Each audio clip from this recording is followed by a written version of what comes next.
여러분 안녕하십니까? 오늘 하나님의 평강이 여러분 마음속에 충만하시기를 기원합니다. 저는 오늘 내 마음이 실망될 때란 제목으로 여러분과 함께 은혜를 나누고자 합니다. 본문 말씀은 빌립보서 4장 4절로 7절입니다.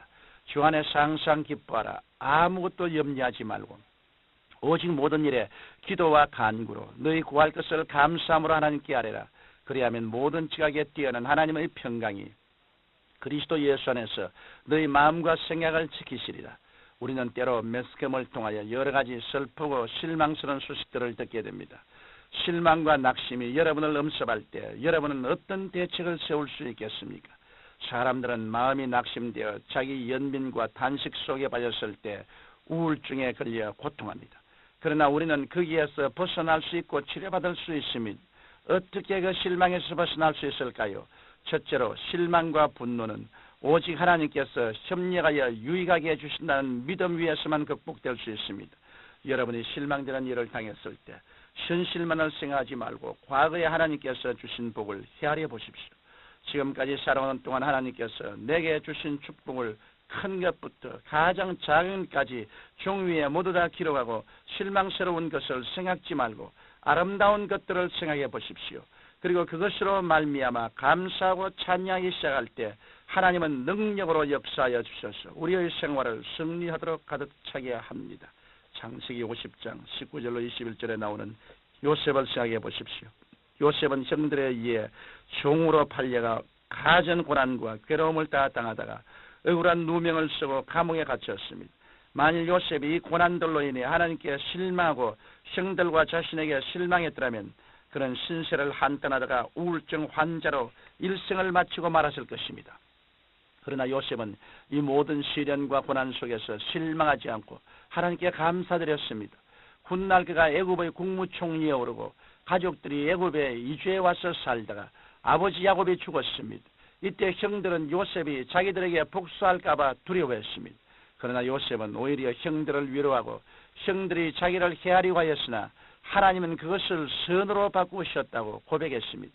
이렇기 때문에 우리는 실망된 일이 닥쳤을 때 믿음으로 감사와 찬양을 드려야 합니다.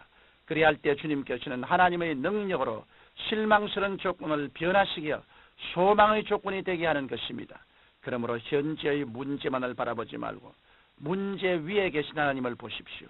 하나님의 선하심과 능력을 바라보고 감사하시기 바랍니다.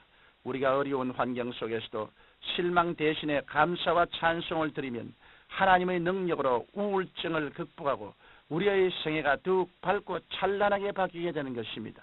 둘째로 우리가 인생의 궁극적인 목표를 확실히 할 때 실망을 극복할 수 있습니다. 인생의 목적이 무엇입니까? 물질이나 지위, 권력, 쾌락입니까? 그러나 이것들이 일시적인 인간의 욕망의 대상이 될지는 몰라도 궁극적인 목표는 되지 못합니다. 이러한 것들을 다 얻고도 행복하지 못한 사람은 얼마든지 있습니다. 그러므로 우리가 우울증을 이기고 영광스러운 삶을 살기 위해서는 삶의 궁극적인 목적을 뚜렷이 해야 합니다. 삶의 이유가 확실하지 않으면 환경적인 실망이 우리를 삼켜버리기 때문입니다. 인생을 머릿게 사는 것은 얼마나 많이 소유하는가에 있는 것이 아니라 얼마나 알차고 보람있게 살아가서 마지막 날에 후회할 것이 없느냐 하는 데 있는 것입니다. 인생은 양적인 것이 아니라 질적인 것이어야 합니다. 돈이나 지위나 권력 등으로 인생을 따지면 그는 불쌍한 사람입니다. 양이 많을수록 행복은 사라질 수도 있습니다. 그러므로 우리는 하나님 섬김을 삶의 궁극적인 목표로 삼아야 합니다. 우리가 하나님 앞에서 근면하고 성실하여 양심의 부끄러움 없이 그분의 영광을 위해서 살 때 우리는 실망 대신 소망을 가지고 살 수 있는 것입니다. 셋째로 우리가 실망을 극복하기 위해서는 올바른 자화상을 가지고 있어야 합니다. 사람들은 대부분 비뚤어지고 파괴된 자기 영상, 즉 자화상을 가지고 있습니다. 나는 힘이 없다, 부모를 잘못 만났다, 결혼을 잘못했다, 그래서 실패했다는 부정의식 속에 묻혀 살고 있습니다. 이러한 자화상을 가지고 있는 사람은 절대로 행복을 누릴 수 없고 우울증에서 벗어날 수 없습니다. 그러나 우리는 그리스도 안에서 새롭게 된 자기를 발견할 수 있습니다. 우리는 그리스도의 십자가로 말미암아 하나님을 아버지로 부를 수 있게 되었습니다. 또한 주님께서는 우리에게 성령을 보내주셔서 암울한 이 땅의 삶에서도 기뻐하며 즐거워할 수 있는 능력을 주셨습니다.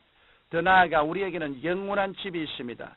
추한 몸이 영화로운 몸으로, 약한 몸이 강한 몸으로, 육의 몸이 신령한 몸으로 변화되어 영원히 살 수 있는 소망이 있는 것입니다. 그러므로 실망이 안개와 같이 엄습한다 할지라도 우리는 그리스도께서 주시는 찬란한 태양과 같은 은혜와 소망으로 능히 실망을 극복하며 승리할 수 있는 것입니다. 넷째로 우리는 사랑의 힘으로 실망을 능히 극복할 수 있습니다. 하나님은 사랑이십니다. 우리는 하나님의 이 사랑 안에서 살도록 지음받았습니다. 그런데 아담의 타락으로 인해 하나님께로부터 분리된 우리는 운명적으로 사랑에 굶주린 존재일 수밖에 없게 되었습니다. 이 지구상에 사랑에 굶주리지 않은 사람이 누가 있겠습니까? 왜 수많은 죄수들이 감옥에 가 있습니까? 그들의 대부분은 부모와 이웃에게 사랑받지 못하여 비뚤어진 과거의 성장 병행을 가지고 있습니다.